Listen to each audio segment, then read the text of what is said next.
Maganda ako, Charis. Magandang araw sa lahat. Na nga ang pang-3 araw sa aking holiday na binigay sa akin ng amo ko. Kaya for the go na naman sa gala ang Chinay pala. Hindi nga daw sa aming mga katulong ang holiday na ito, pero binigay sa akin ng amo ko. Kaya isa ako sa maswerte na binibigay ng amo yung holiday. Kaya naman pupunta kami dito sa The Peak. Para naman makapunta kami sa The Peak ay galing kami ng Central, ay nilakad lang namin yung papuntang IFC at bumaba lang kami sa escalator. At dito na nga sa ilalim ng IFC ay mayroong sakayan ng bus papunta ng The Peak.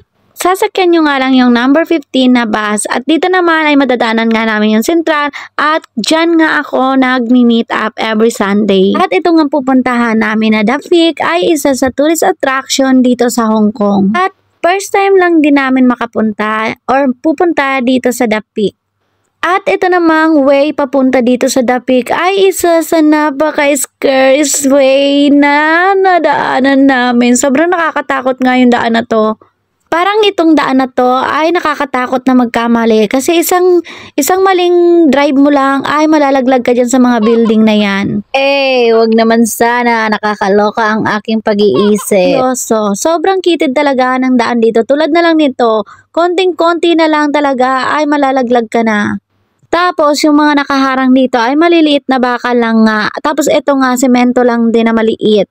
Akalain mo yon, napapanood ko lang to sa FB pag nag-scroll ako, pero hindi ko naman akalain na mapapadaan ako sa way na to. Yung totoo, gustong-gusto ko talagang maranasan yung mga matataas na lugar, pero bakit naman pag nandun na ako sa punto na yon na naranasan ko na, ay talaga namang kinakabahan ako ng benteng malala. At ang ganda nga ng sumasalubong sa amin. Para kaming nasa heaven na. Ayan, tingnan niyo yung paligid namin. Para kaming nasa heaven. Charis.